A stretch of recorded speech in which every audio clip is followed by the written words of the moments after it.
So hello guys, this is me Saurus MG, the YouTuber of SV4N1, and I'm finally back with a new video.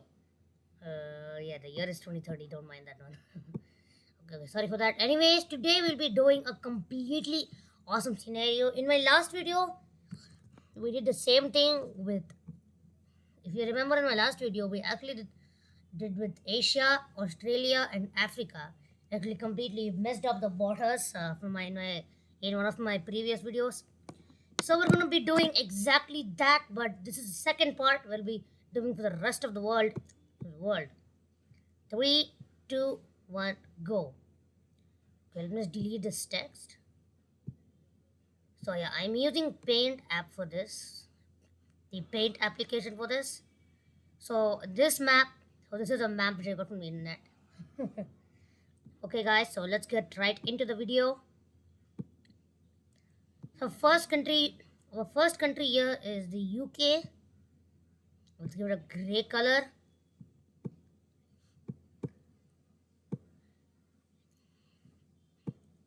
In this gray color, the UK will actually be really happy now. Really happy now, as it has gained control over, as it will gain control for over most of Ireland. Oh wait, I think I just said most of Ireland. I didn't mean that. Actually, I meant Ireland will gain control over Northern Ireland. Yeah, sorry for that, bro. Yeah, sorry, UK. Sorry, UK. But it's just beginning. Wait until you see what happens next with our poor little guy, aka UK. Scotland has successfully gained independence and UK is left with really less land. And nothing happens with Iceland so far. In France, a kind of a chaos is taking place. So first, it'll do this. So France will do this.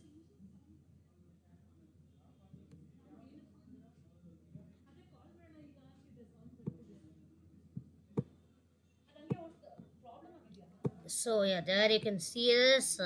France annexes parts, all of Andorra, parts of Spain, all of Luxembourg, and they also have parts of Germany, Switzerland, Italy, Monaco, and Belgium. Exactly all of Belgium here. I'll just change the color of this thing here to light blue because this is exactly the oceans.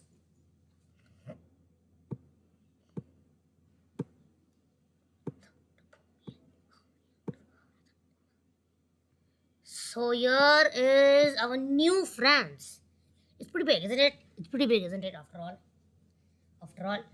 Spain, however, is really unhappy and it just like counterattacks. And as you can see, it annexes a whole lot of other things as well. Not to mention, it annexes the earlier Morocco in Africa and spreads outside of Africa as well.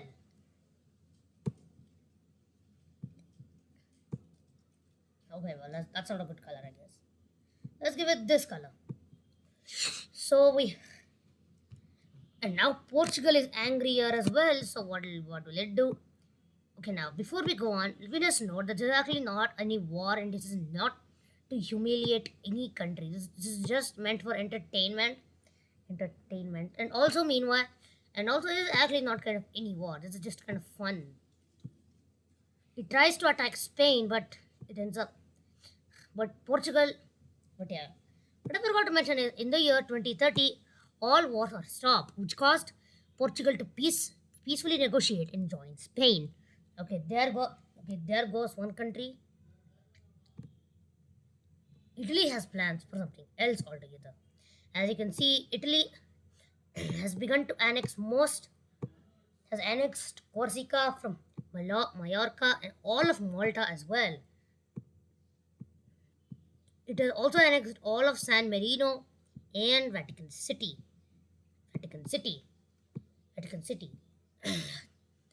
The war, the no war, because of the no war policy, Austria, a lot of countries give their land to this little guy over here. Seriously. Okay, yeah, now. See this? Yeah, Italy is now one huge country. Okay, yeah, maybe that was a little bit too much.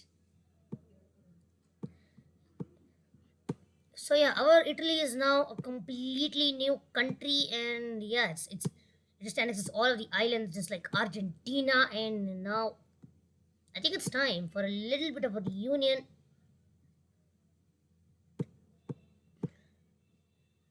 So as if all of that was not enough, it annexes all of Crete, Cyprus, and Albania. Dude, what are you doing? What are you doing, dude, after all? And after that, it's time for Austria and Switzerland. They just peacefully, like, since all wars are stopped, they peacefully unite. They peacefully unite and decide to peace and decide to continue to stay in peace. Yeah, I did not mention that they took alliance over here as well. But our little friend Germany over here is having some problems. Some problems. That's right. They literally split up because of a lot of revolts going on, and because of the no wars policy. They literally had to break. Germany broke up into 4 separate countries. The final one over here is, of course, Bavaria. But it's quite larger than before. Am I right? Going over to the Netherlands, there's nothing interesting. Yeah, it's actually annexed by the England though. And next in line we have Scandinavia. You know what's better than 3 Nordic countries? 1 Nordic country, I guess. 1 Nordic country. Oh. Well, you know what? That's just a massive new Nordic union has been formed. Okay, well, more and more unions are being formed over here. Estonia, Latvia, and Lithuania all declare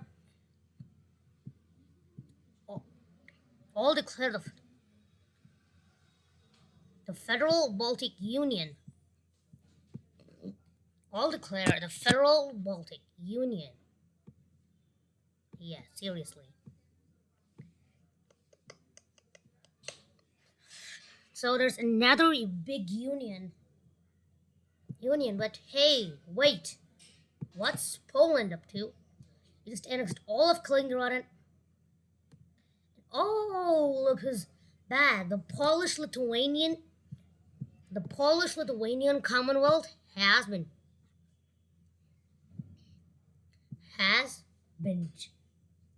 just been bought back. Okay, well that was pretty cringe, right? Oh yeah, that was amazing, right? However, a large portion of Poland splits off and gains independence. And as you can see and just like that, the Polish-Lithuania returned. Dude, what a great return, am I right? What a great return. Am I right? Well, you're like completely wrong. The Polish-Lithuanian Commonwealth is just annexed. It faced annexation after annexation until it finally gains its independence. Following that, both the Czech Republic is returned to its former glory. It's still basically the Czechoslovakia. Oh, and also not to mention, Ukraine is facing a bit of a loss here. Transylvania is now annexed. Romania does something of the exact thing. Wait, what did I say? Wait, did I say Romania? I mean, it's Hungary.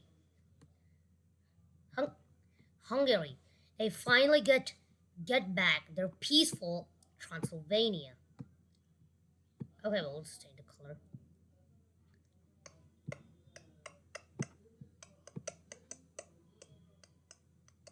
And yeah, the Czech Republic has a weird enclave over here, but yeah, it's actually just the borders of these countries. The borders of these countries, so let me just fill in that one. So to avoid it, a massive another small union splits off, and as you can see, another new country is formed.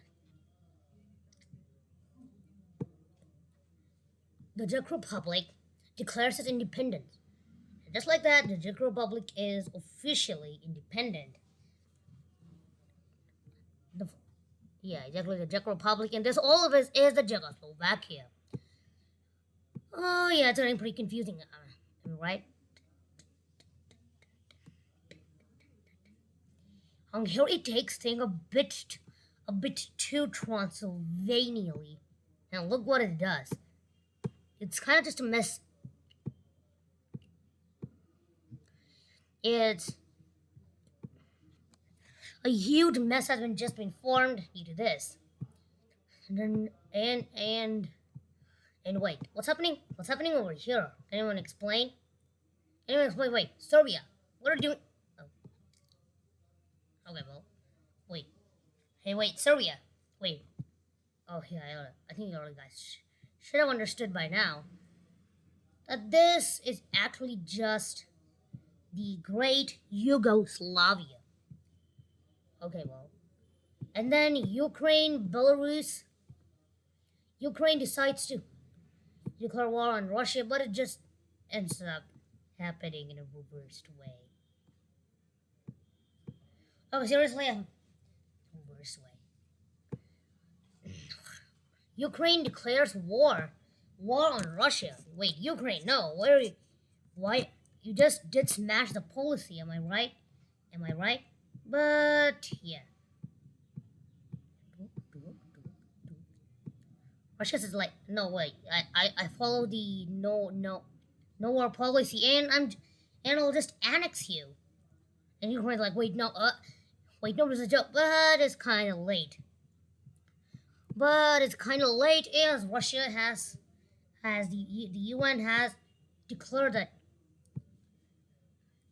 Ukraine shouldn't be gained independence. There goes another poor little country. Yeah, poor. Yes, somewhat poor though. Okay, we have now messed up most of Europe, as you can see over here, but it's just beginning. We still have to mess up these three countries. I mean, we're just gonna unite Romania and Moldova over here. Bulgaria will just remain as it is. But Greece will have to face a little bit more before and Europe. Just see what it does. Greece first undergoes an invasion by Poland, and literally every kind of warrior is now targeting Greece. Its economy suddenly faces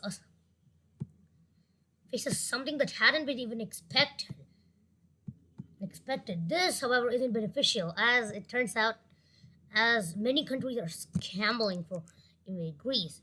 The Greek Prime Minister flees the country, and because of the no war policy, Italy becomes the chosen one. Yeah, literally Italy. I've had enough now. Okay, I'm just trying to find the color over here.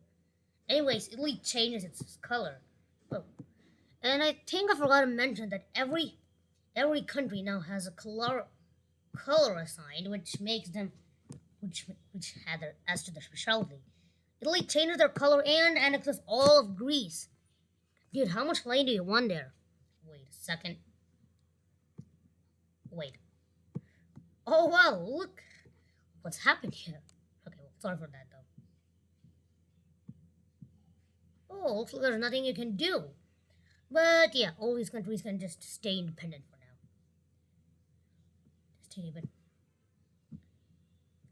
Independent for now. Yeah, Italy. That was another kind of battle. Well, well, if you have any words, just comment down below because I'm absolutely dumbstruck. I'm absolutely dumbstruck because I'm absolutely dumbstruck right now. How did this guy even manage to pull off it? Okay, now all jokes aside, we're now successfully messed up Europe as well. But then Italy decides to mess in such a way that this happens. Oh, Italy, I guess you needed a little more of training to be more sufficient. Yeah, it just happens so that there is entirely that not only Venice but the entire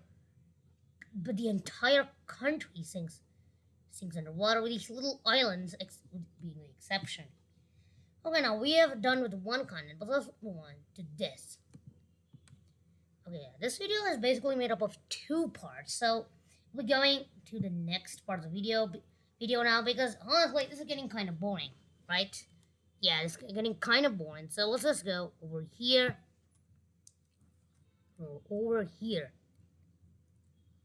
And today we're going to be talking about the solar system, since it has to do something with the rockets.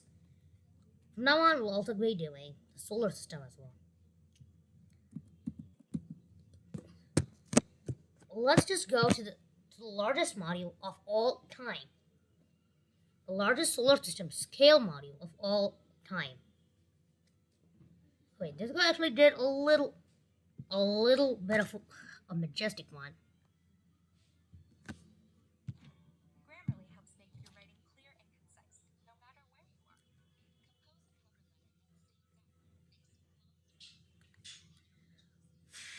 are. Okay, well, let's just check out their official website for the Sweden solar system and what are exactly doing here.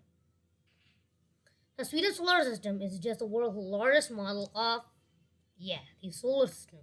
The sun is represented by the largest hemispherical building, not only in Sweden, but in the entire world, called the Avinci Arena or the Globe Arena. And from there, you can see the planets. Oh yeah. It not only contains the planets, but also some dwarf planets like Haumea, Makemake, Eris, Sedna, and some asteroids like asteroid Eris, asteroid Saltis, asteroid Vesta, asteroids 5025 PL, and also like a couple of comets and an interstellar object that is now a part of the solar system. Literally, it contains a huge. There's literally like a truckload of. There's a little truckload of objects here. Seriously. Okay, now let's just go to the overview of the models here. Okay, well, there's nothing in this one. So, to begin off, we have the sun. Our first diameter is about 71 meters, including the solar disk and the corona. Okay, now it's not the virus corona, but the outer part of the sun's atmosphere is called as the corona. And this is the largest astrospherical building that I was talking about. It's about 71 meters. But yeah, if you include the corona, it gears up to 110 meters. So yeah, as I mentioned, it's the Avinci Arena. Remember the sun, okay? And this picture is actually the globe. It's lit. It's lit by an animation. Animation in this picture, and as you can see, it's pretty big. As you can see, it's like yeah. I don't have any words stuck on this. So let's move on to Mercury. And now let's just go back to this thing. You know what? I'm honestly kind of bored, and yeah, I'm not gonna say this part either. Sorry for that, duh. And now let's continue with the solar system. You know what? Yeah. The next module is, of course, of Mercury. Model, not module, it's model. Its diameter is really small. It's only like 25 centimeters. So compare that to to the sun's 71 meters or 110 meters with the corona. It's the Mercury is honestly really small, really small, really small. It is in its and it's about 2.9 kilometers north of the Avinci Arena or of our sun. The model and now this model is literally heated, and yeah, that actually represents its closeness to the sun. And as you can, and if you take a closer picture, you can see some weird markings over here. That are actually weird round markings over here. That are actually just the surface features of Mercury. These are the craters. These are actually the craters that we have here. All the craters and the support structure beneath it also represents some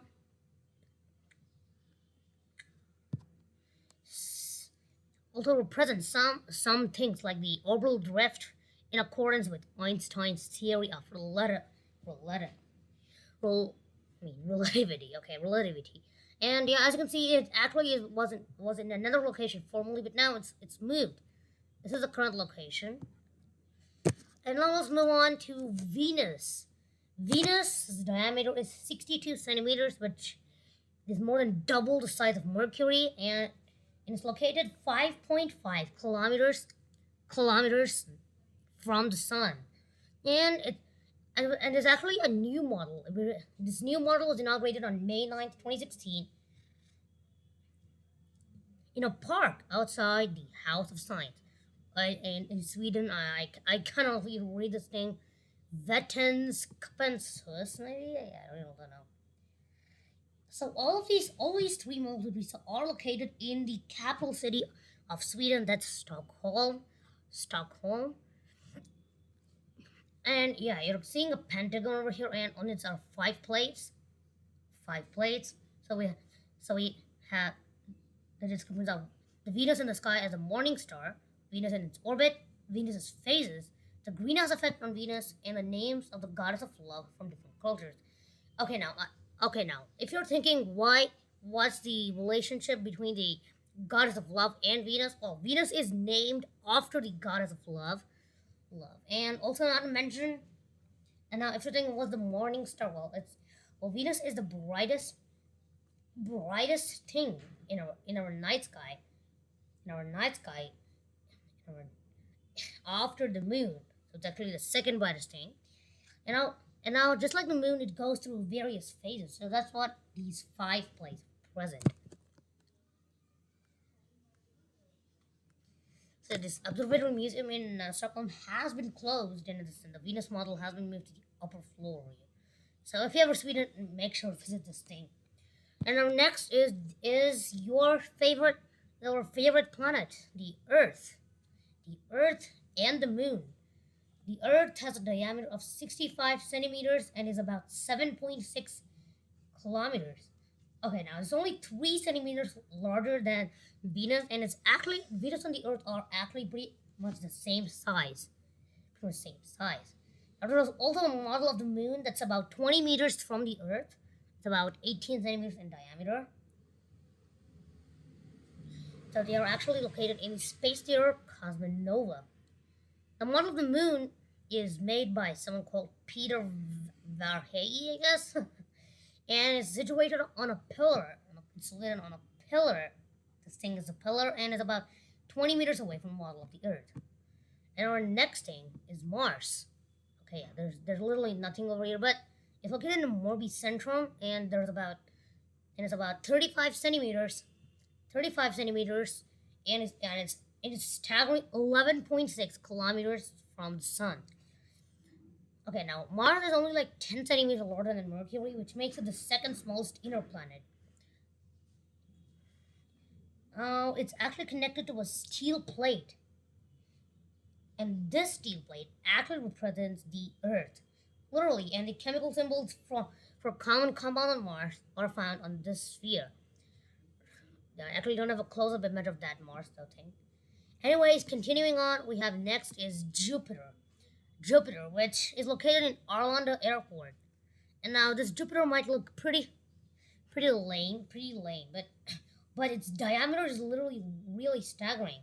The diameter of this ring over here, which you see, is Jupiter, and its diameter is 7.1 meters or 710 centimeters. That's a lot larger than all the inner planets, and it's literally 40 kilometers from the sun. But that's nothing compared to the.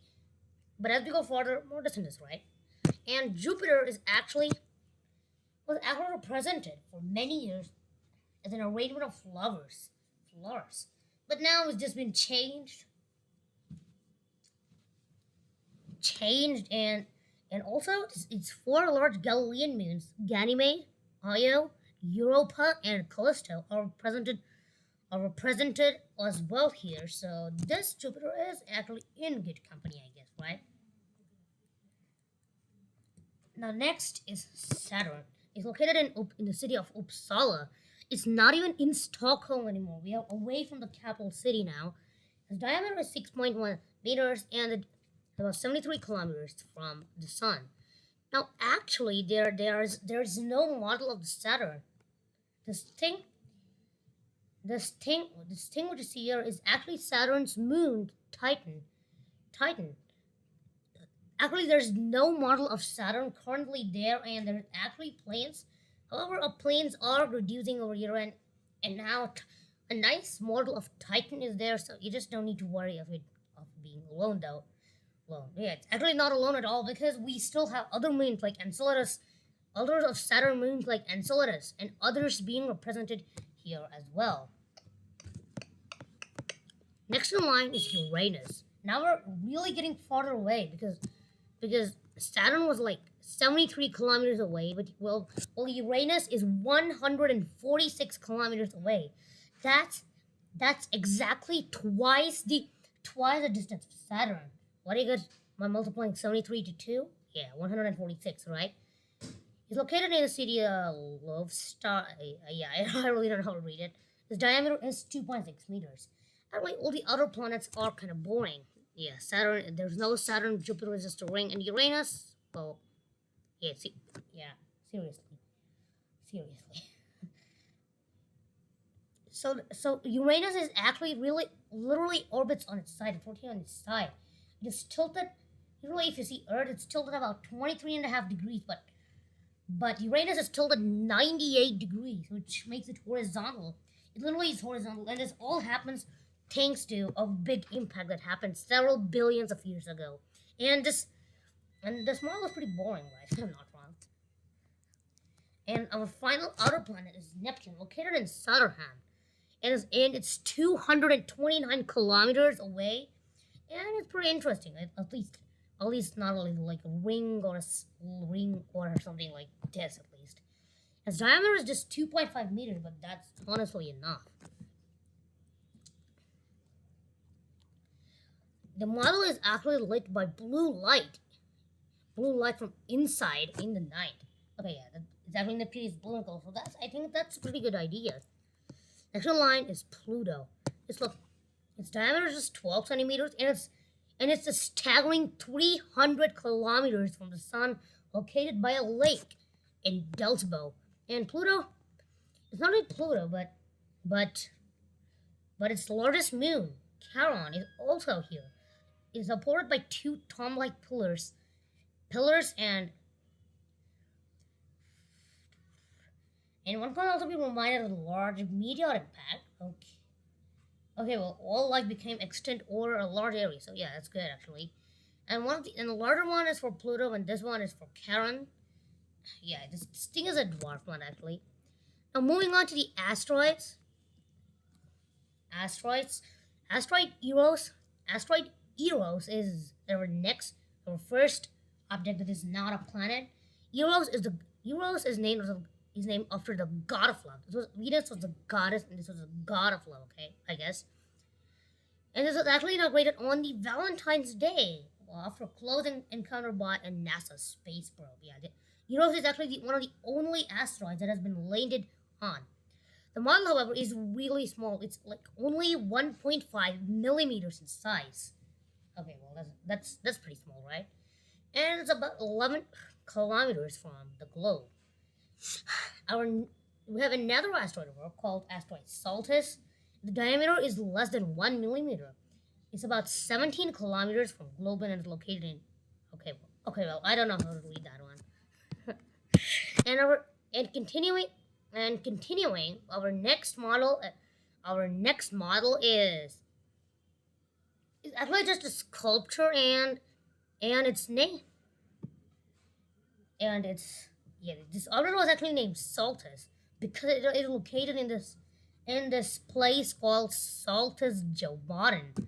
Oh, that's a nice idea. And at the same 17 kilometers away, we have asteroid Vesta, the second largest asteroid. Asteroid is literally located in a gymnasium, and it's actually an oval, so it's about 3 centimeters in size. That's pretty small. That's pretty small, right? So there's nothing more to talk about Vesta, and one of the smallest things is asteroid 5025 PL. It's just about 0.2 millimeters in size and about 60 kilometers, and this it's literally a small dot on a relief. Yeah, dude, that's pretty much cringe, right?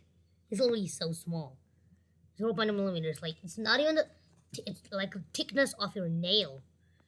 And our next planet is Haumea, which Haumea is a dwarf planet. It's another dwarf planet that's discovered in 2003, and it got its name from a Hawaiian goddess. But now, what's weird about this is actually the oval. It's actually an oval, even though it's a dwarf planet. It's really oval. It's caused by its rotation. It rotates in 4 hours. A day on Haumea lasts only 4 hours, which may have caused it to become an ellipse like this. And the two moons, Hilaka and Namaka, I guess, circles around the planets and the 3 bodies. Wait, what? Okay, well, I don't understand what's this one. And it's about 200 kilometers. And now we get even farther than Pluto. Quasar is another dwarf planet. It's about 6 centimeters in diameter, and it's located 340 kilometers away. And this was actually inaugurated on November 18th, 2017, but there's nothing more to talk about it. 20 kilometers away from Quasar is this Xeon. It's a dwarf planet Xeon. It's about 6.5 centimeters in diameter, and one of the largest minor planets. And this was actually discovered, as you can see over here, it's clearly written, discovered by a team, including Swedish scientists. and you can actually see there's like a hand that holds Xeon over here. Yeah, that's pretty good. That's pretty good, not gonna lie. So it's shown in the Science Center Technicus. Okay, well, I'm not an European and I cannot read these names properly. And we have another dwarf planet, Mackenzie. Mackenzie is 7 centimeters in diameter and is located 400 kilometers away. It's the third largest dwarf planet after Pluto and Eris. Yeah, Eris will come. It was inaugurated on September 23rd, 2017, and there's nothing more to talk about either, dude. And next is this Oumuamua, which is 0.3 millimeters and is only 440 kilometers. Oh, I mean, did I say only? I mean, it's a staggering 440 kilometers from. Okay, well, we're getting really farther distances away from now. Am I right? Oumuamua. And now it's actually an interstellar object, but it's just rotating in and out of the solar system. And next is Ganggang. It's about 500 kilometers away, the diameter of 7.5 centimeters, and there's also nothing to talk about it either. It also has its moon over here as well, I guess. And then we have Eris, and Eris is pretty much, and it's about 510 kilometers with 13 centimeters in diameter. After that, we have Sedna, which is held by another hand, and it's 912 kilometers away. Then we have ultimately the Halley's Comet, which is about 260 kilometers away. And in the farthest out is the termination shock. It's about 950 centimeters. Now, if you don't know what's a termination shock, it's actually the edge where the solar flare is a stream of atomic particles that flows off from the sun, I guess. Yeah. So yeah, this is the termination shock. Whew, that was a lot of information for the day, I guess. So guys, that was it for today, and see you all again in another. This is Saltis MG signing off.